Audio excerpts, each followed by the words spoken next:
Hello everyone, welcome back to my channel. आज के video में मैं आपको वो इंसिडेंट्स बताना चाहूँगी, the biggest incidents of my life, जिसने मुझे एकदम तोड़ के रख दिया था। आई वॉज कम्प्लीटली ब्रोकन, और जिससे इतना शॉक मुझे लगा था कि मैं बता नहीं सकती। पहले इंसिडेंट से पता चलता है कि सुमित ने जैसे एक नार्सिसिस्ट पर्सन जो होता है ना, कि उस अपने माइंड में जो एक भ्रांति मान ली, उस एक फैक्ट मांग लिया, तो उसके अगेंस्ट आसपास सामने सामने कुछ अगर हो भी रहा है तो वो उसको मानना नहीं है। जैसे सुमित ने अपने माइंड में बैठाल दिया था कि आस्था कुछ काम नहीं करती है, आस्था मेरी मम्मी की सेवा नहीं करती है, आस्था मेरी मम्मी के लिए कुछ नहीं करती है। तो वो उसने एकदम फैक्ट अपने माइंड में ग्रास्प कर लिया था। अब उस चीज़ को मैं मतलब कितना भी उस चीज़ को ख़त्म करने के लिए कितना भी ट्राई करूँ, उसकी मम्मी के लिए कितना भी कर लूँ, जान भी निकाल के दे दूँ, दिल भी निकाल के दे दूँ, पर उसको समझ में नहीं आता था। और जो दूसरा इंसिडेंट है वो ये है, और कभी भी मेरे साइड की स्टोरी को जानने की कोशिश नहीं करते थे, बस अपने मन में जो बना लिया भ्रांति, कंक्लूजन, बस उसी पे ही अमल करते रहते थे हमेशा। तो आइए स्टार्ट करते हैं, लेट्स गेट स्टार्टेड। इन दो इंसिडेंट्स पे नज़र डालते हैं। सुमित से फ़ोन पे बात हुआ करती थी, तो सुमित मेरे को यही बोलते थे कि आप तो एक एंजल हो और परी के जैसे आप बिहेव करते हो, आप एक सच्चे साफ दिल की लड़की हो, आप बहुत इंटेलिजेंट और टैलेंटेड हो, और आप मेरे किसी अच्छे कर्मों का फल हो। बस भगवान से यही लगता है कि आप इतने दिनों बाद क्यों आई, इतने लेट क्यों आई मेरी लाइफ में। आप एकदम परफेक्ट हो और मुझे आप में कोई चेंज नहीं चाहिए, और आप दिए कि वो साइड हो जो बाकियों को तो प्रकाश देता है, लेकिन उसके खुद के नीचे अंधकार होता है। तो आप दूसरों को तो खुश रखती हो और पूरे प्रयास भरसक प्रयास करती हो कि सब खुश रहें आपसे, लेकिन आप कभी कभी खुद असंतोष और खुश नहीं रह पाती हो। सुमित की ये सारी बातें जान के मुझे ये लगता था कि कोई इंसान इतने कम समय में, मुश्किल से 1 महीने से भी कम टाइम हुआ था हमको मिले हुए लाइफ में, और इतने कम समय में इतने अच्छे से कैसे जान गया कि मेरी क्या क्वालिटीज़ हैं, क्या मैं किस टाइप की लड़की हूँ। मतलब एकदम एप्रोप्रिएट मेरे को एनालिसिस कर लेना। तो मुझे लगता था इसको इंसानों को पहचानने की बहुत अच्छी समझ है सुमित के अंदर। पर शादी के बाद समझ में नहीं आता क्या हुआ सुमित को कि वो इंसान एकदम ही बदल गया, उसका व्यक्तित्व ही एकदम मेरी प्रति बदल गया, और हेट्रेड, नार्सिज्म और नफ़रत बस उसके व्यक्तित्व में नज़र आती थी, और कुछ नहीं। आज मैं बात करती हूँ मदर्स डे सेलिब्रेशन की। एक्चुअली मेरे लिए Mother's Day, Daughter's Day, Valentine's Day almost सब दिन होता है, मैं सब दिन को स्पेशल मानती हूँ। बट मैं साथ ही साथ ये भी मानती हूँ कि जब जिस दिन जो भी ओकेज़न पड़ता है, जो भी डे पड़ता है, तो उसको प्रॉपरली पूरा अच्छी तरीके से सेलिब्रेट करना चाहिए। मैं हमेशा से शादी से पहले भी मदर्स डे खूब अच्छे से सेलिब्रेट करती थी, फादर्स डे खूब अच्छे से सेलिब्रेट करती थी। मैं मम्मी को बुके वगैरह, चॉकलेट, या फिर कभी मंदिर चले जाना, या कभी रेस्टोरेंट ले जाना, ये सब कुछ ना कुछ छोटा मोटा कुछ ना कुछ सेलिब्रेशन करती ज़रूर थी। ठीक है, अब शादी के बाद जब पहला मदर्स डे पड़ा, तो मैंने सुमित और सुमित की मम्मी को अपने मायके में बुलाया कि मैं अच्छे से सबके दोनों माँओं के लिए सेलिब्रेट करूँगी। अब उस सेलिब्रेशन के लिए मैंने प्रॉपर पूरा मैंने उस दिन अरेंजमेंट मेरा था, और मैंने सुमित को ये बात बोली थी कि आप दोनों माँओं के लिए कुछ लिख के ले आना, कुछ भावनात्मक लिख के लाना, और अपनी मम्मी के लिए और मेरी मम्मी के लिए एक छोटे से गिफ्ट भी लेके आना। तो सुमित ने ना ही कुछ लिख के लेके आया, और ना ही अपनी मम्मी के लिए, मेरी मम्मी को तो चलो गिफ्ट दे दिया उसने, लेकिन अपनी मम्मी के लिए कोई गिफ्ट नहीं लेके आया। पहली बात जो उसने मेरी नहीं मानी उस दिन। सेकेंडली, अब मैंने उस दिन डिनर प्रॉपर पूरा मैंने बनाया था। मैंने उस दिन कढ़ी बनाई थी, और एग करी बनाई थी, और शिमला मिर्च बनाई थी, पूरी बनाई थी, चावल बनाए थे।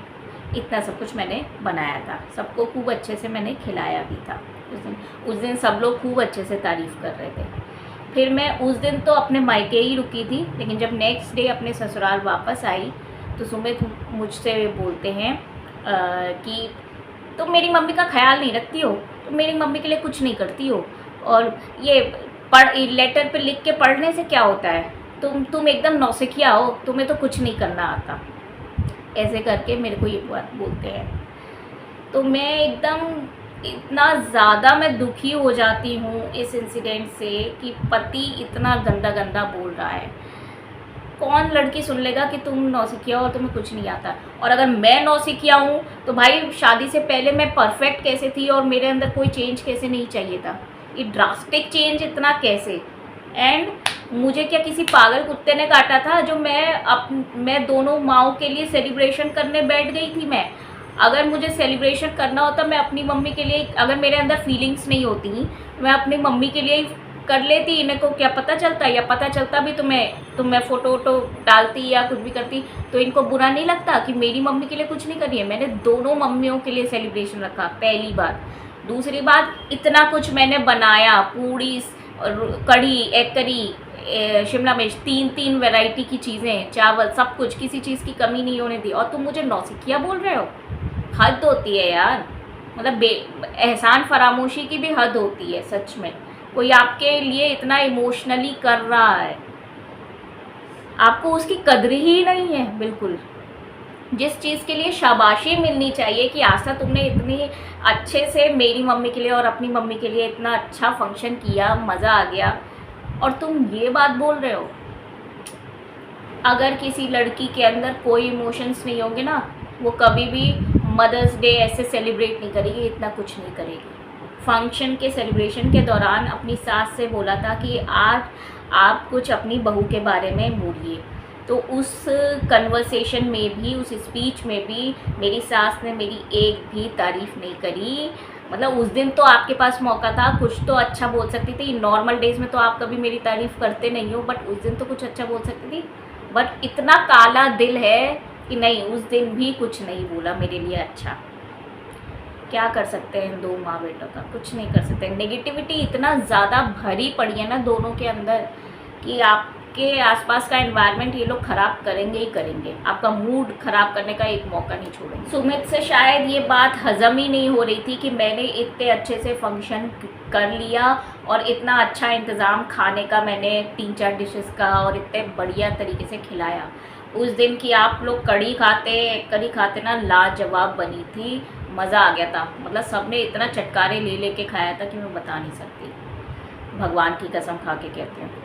तो ये नार्सिसिस्ट पर्सन और गैस लाइटर्स जो होते हैं उनसे दूसरे का अच्छा अचीवमेंट बर्दाश्त नहीं होता है। ये वही चीज़ हुई है ये मेरे साथ। सुमित फिर उसके बाद नौसिखिया वाली बात बोलने के बाद सुमित मुझसे कहते हैं कि सारे एडजस्टमेंट तो मैंने तुम्हारे साथ किए हैं, मैंने कभी बूंदी की कढ़ी नहीं खाई और मुझे उस दिन खानी पड़ी।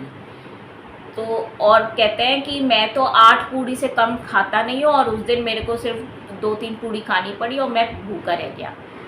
अब आप ये सोच रहे हो प्रॉब्लम क्रिएट करना, इस बात का उस समय कहने का कोई लॉजिक बनता है?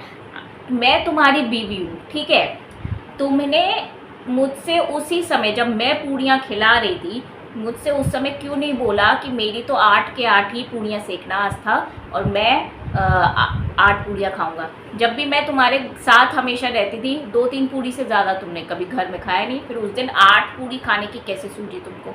और अगर खाने का मन भी था तो बोलते ना, 8 पूड़ी फ़ौरन तुम्हारे लिए सिक्के आ जाती, उसमें कोई प्रॉब्लम थी? पर नहीं। और बूंदी की कढ़ी कभी नहीं खाता हूँ तो भाई और भी तो ऑप्शंस थे, एग करी भी तो थी, शिमला मिर्च भी तो थी, तुम उससे खा लेते। किसने फोर्स तुम्हें किया था कि तुम्हें कढ़ी खानी ही खानी है, तुम्हें एडजस्टमेंट करना ही करना है? किसी ने नहीं किया था। तो इन सब बातों को बाद में बोलने का क्या मतलब है ये नहीं समझ में आता। क्यों कलेश क्रिएट करना है हर चीज़ में? क्यों शांति से हर चीज़ नहीं हो सकती? सुमित की मम्मी के ख्याल रखने की बात आती है तो मैं आपको ये बताती हूँ कि मैंने एक बार जब उनके पैर में दर्द हो रहा था तो मैंने उनके तेल मालिश भी की है उनके एक बार फंदा लग गया था, तो मैं लगातार जब तक फंदा ठीक नहीं हुआ था उनकी पीठ थपथपा रही थी, उनको पानी पिला रही थी। ये चीज़ मैंने की है। जब भी गुड़गांव सुमित जाता था तो मैं उनका बीपी वगैरह चेक करके रखती थी, ये भी मैंने किया है। और शुरुआत के दिनों में मैं रोज़ाना ऑलमोस्ट 1 महीने तक तो ये मैंने किया ही किया है कि मम्मी आपको कुछ चाहिए तो नहीं, भूख तो नहीं लग रही है, लाइए आपके लिए कुछ बना दूँ। ये तो मैं करती ही करती थी। और आराम कर लीजिए, रेस्ट कीजिए, ये सब कहना, ये सब केयरिंग में ही आता है, जो कि मैंने अपनी तरफ से जितना कर सकती थी अपनी सास के लिए मैंने सब कुछ करने की कोशिश की है। गर्मियों के दिनों में वो साड़ियाँ पहने रहती थी, तो मुझे लगता था इनको कितनी गर्मी लगती होगी। तो एज़ अ कंसर्न मैंने उनको बोला कि आप घर में तो गाउन पहन ही सकते हो, उसमें बहुत आराम मिलता है।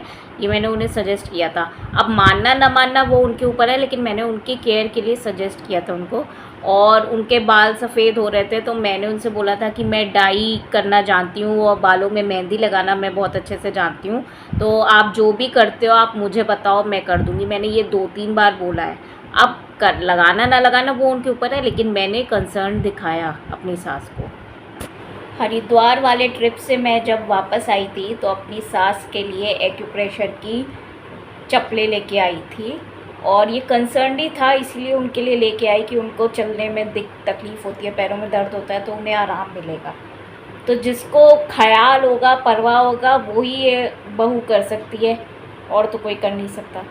तो सुमित ऐसे क्यों बोलते थे कि तुम मेरी मम्मी का कुछ ख्याल नहीं रखती, मुझे सच में समझ में नहीं आता क्या दिखाना चाहते थे मेरी एक्स सास ने। लेकिन दोनों माँ बेटे में से किसी एक ने भी ये नहीं बोला कि अरे वाह आशा तुम हमारे लिए ये ले आई, हमें बड़ा अच्छा लगा और तुमने हमारे बारे में सोचा। कुछ नहीं, एप्रिसिएशन के 2 बोल आप एक्सपेक्ट नहीं कर सकते दोनों माँ बेटों से। अब मैं अपने व्यूअर्स से ये बात बोलना चाहूँगी कि सुमित की गलती को कभी भी मत दोहराइएगा। हमेशा नोटिस कीजिए, ऑब्जर्व कीजिए कि आपकी वाइफ आपके लिए और आपके पेरेंट्स के लिए क्या क्या कर रही है। एक सच्ची सूझी हुई लड़की हमेशा कोशिश करती रहेगी कि वो अपने इन लॉज को हमेशा खुश रखे, अपने पति को हमेशा खुश रखे। अपनी पत्नी के हर एक अच्छे एफर्ट्स को ऑब्ज़र्व कीजिए और उसे अच्छी तरीके से सराहिए। मैंने एक बार सुमित को ये बात बोली भी थी कि अगर किसी में कुछ बुराई देखो तो एक बार को उस चीज़ को इग्नोर कर दो, लेकिन अगर किसी चीज़ में कुछ अच्छाई देख रहे हो, उसने कुछ अच्छा काम किया है, कुछ अच्छा कर्म किया है, तो उस चीज़ को ज़रूर अप्रिशिएट करना चाहिए हमेशा। उस दूसरे इंसान को इस बात से, इस एप्रिसिएशन से इतनी खुशी मिलती है कि वो अगर 90% भी अभी किसी काम को दे रहा था ना, तो वो और मेहनत से और अच्छे से 100% दे के आपको खुश करने की कोशिश करेगा। एंड उसके चेहरे पे जो स्माइल होगी ना, वो तो दुनिया की सबसे खूबसूरत स्माइल होगी। पर सुमित को मेरी ये बात कभी समझ में ही नहीं आई और वो लगातार अपने उसी पैटर्न को चलाता रहा कि ब्लेम करना है, नीचा दिखाना है, कमियां निकालना है, दूसरे के बारे में बुरा बोलना है। और इस चक्कर में मेरे और सुमित के बीच में इतनी नफ़रत बढ़ गई कि वो एक टाइम ऐसा आ गया कि टॉलरेंस किसी के अंदर रही नहीं और रिश्ता टूट गया। अब मैं अपने दूसरे इंसिडेंट की तरफ चलती हूँ, जिससे ये पता चलता है कि सुमित मेरे पे बिल्कुल भी 1% भी ट्रस्ट नहीं करता था और अपने ही मन से कुछ भी बातें माइंड में अप्लाई कर लेता था और कुछ भी मान लेता था। तो क्या होता था कि सुमित के ऊपर के पोर्शन में कभी भी पानी नहीं आता था टंकी में, और पानी की उनके यहाँ बहुत प्रॉब्लम रहती थी, किल्लत रहती थी। और कहती थी कि नोएडा शिफ्ट हो, तो ये शिफ्ट नहीं होने देते थे और यहीं रहना था, तो ना इन्होंने टंकी वंकी कुछ सही करवाई थी। तो पानी की बहुत दिक्कत होती थी, तो इस वजह से मुझे नहाना और फ्रेश होने के लिए नीचे जाना पड़ता था इनकी मम्मी के घर। क्या हुआ, मुझे बहुत ज़ोरों से पॉटी लग रही थी एंड इट वॉज़ अनकंट्रोलेबल। और इस चक्कर में मैं जैसे ही उठी, मेरे हाथ में एक कुर्ती और एक शॉर्ट्स आए और मैंने सोचा कि सीधे नहा के जब आऊँगी तब ये कपड़े पहन के ऊपर आके शॉर्ट्स को चेंज कर लूँगी, शॉर्ट्स के जगह पैजामा पहन लूँगी। ये मेरा उस टाइम पे वो था और मैं एकदम से जल्दी से गई और मैं नहा के बस निकली ही थी। और आप ये देखिए, मेरी ये उस टाइम पे ड्रेस थी और यही कुर्ती मैंने पहनी हुई थी। और अब आप मुझे बताइए कि ये कहीं से भी वल्गर लग रही है? आप मुझे ये बताइए।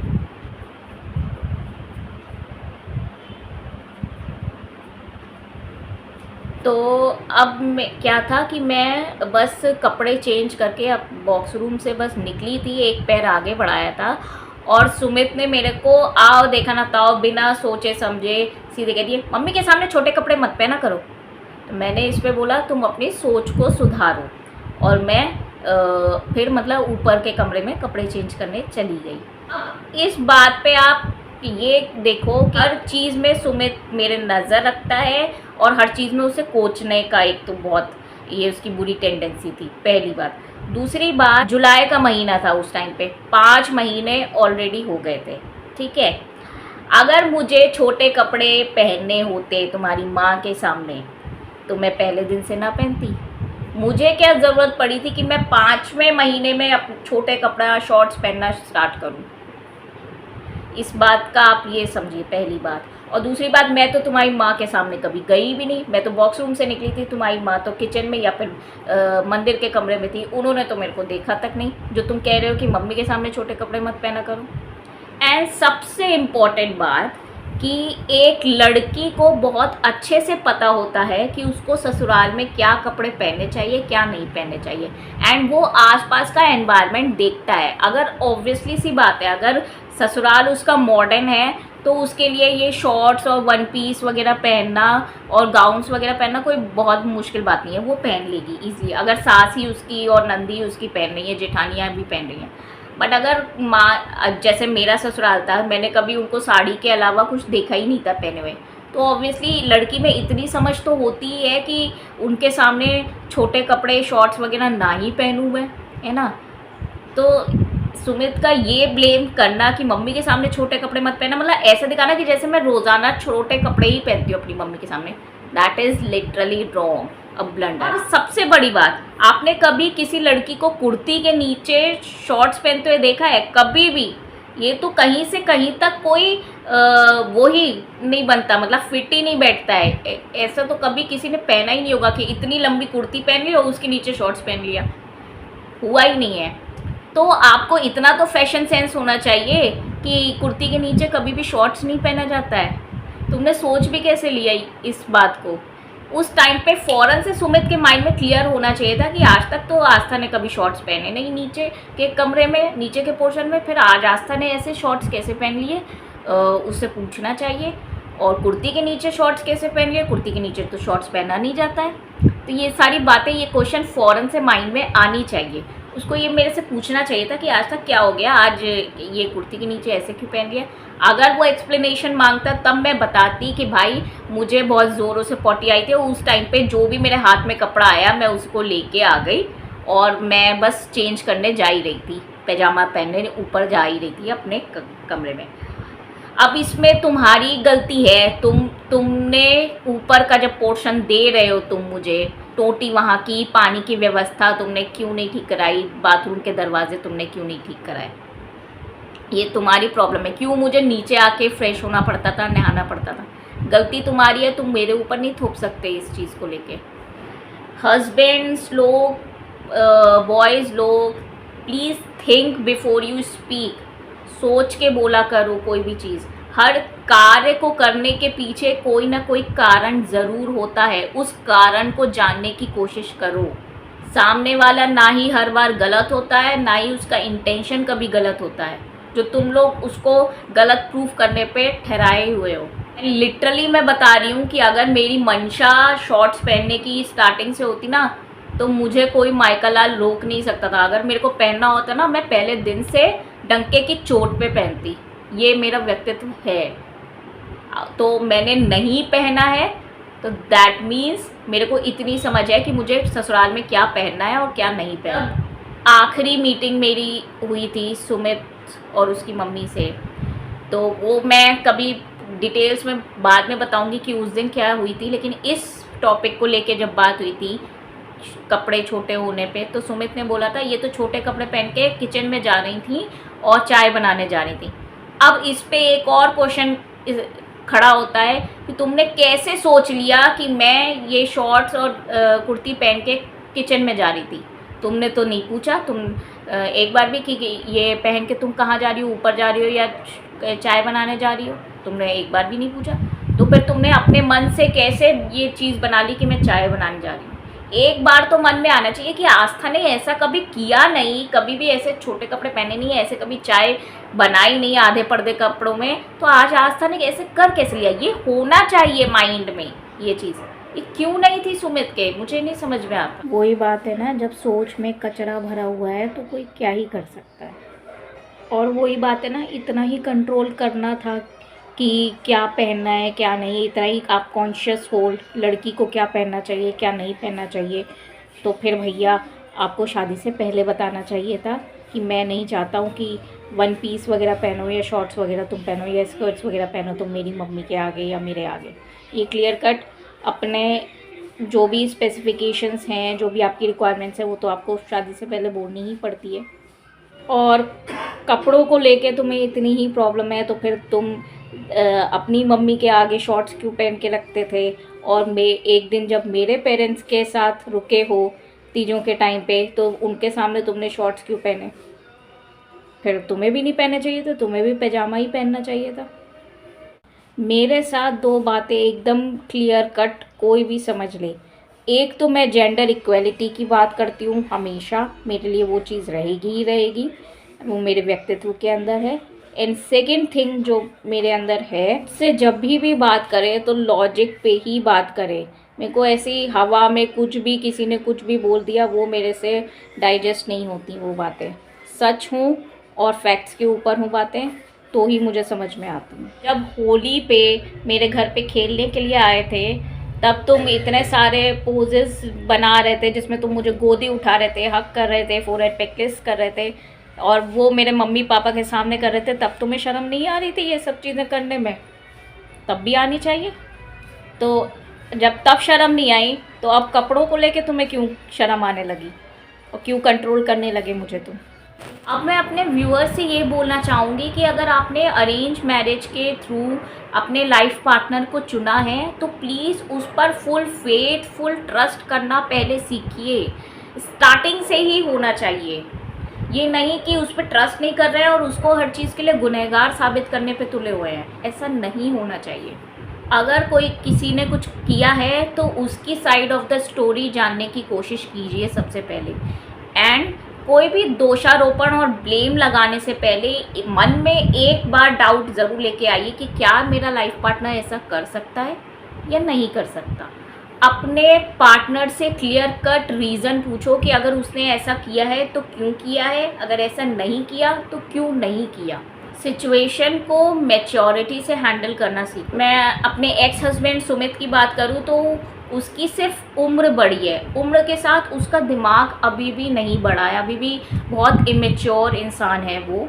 He can't manage things, he can't handle any situation properly. Trust करना अपने पार्टनर पे बहुत ज़रूरी है। ट्रस्ट जो होता है वो ही किसी रिश्ते की नींव होता है और अगर ट्रस्ट नहीं है तो रिश्ता एकदम हिल जाता है पूरी तरीके से। मिसअंडरस्टैंडिंग के सिवा कुछ नहीं होता है और इन दी एंड रिश्ता टूट जाता है। तो वो सिचुएशन ना ही आए इसलिए फुल्ली ट्रस्ट करो और कुछ भी डाउट है तो फ़ौरन उसी समय क्लियर कर लो एक दूसरे के साथ। और जो सच्चा इंसान होता है ना उसके पास अपने हर एक्शन के लिए रीज़न होता है, एक सही रीज़न होता है, एक सही एक्सप्लेनेशन होता है।